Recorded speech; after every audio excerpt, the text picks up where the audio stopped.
I'm going to cook gobi murgh. These are leftover with the bones, all chicken here. We call murgh. So it's a chopped garlic, also called Lehson or thom. Here's a chopped onion or pyaz. Here's ginger, also called adrak. And these are back of the cauliflower, the gobi, and some few leaves in there. So I cut it. I like to add it in there.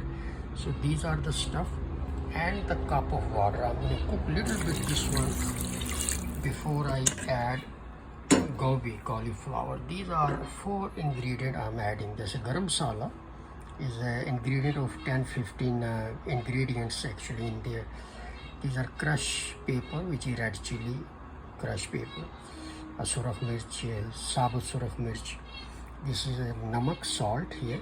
This is a black pepper, crushed black pepper, little bit, half spoon to half teaspoon. So I'm going to add this one here. I'm going to turn on full flame right here. So I will start cooking here. I put it all. I'm going to cook it a little bit different ways. So here I'm going to add turmeric powder and Zeera powder, which is the common seeds. Now I'm going to fry cauliflower gobi in there.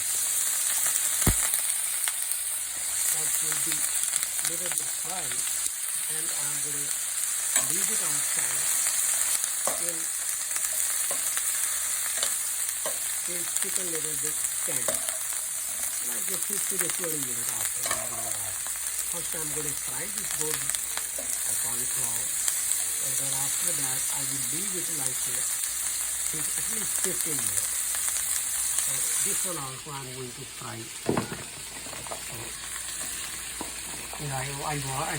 I cut it, I wash before cut, then I wash again after cut. So once you leave it a little fry, and then I'm going to add it, and then I will cook here 15-20 minutes. That should be fine after that. That's already cooked in there. So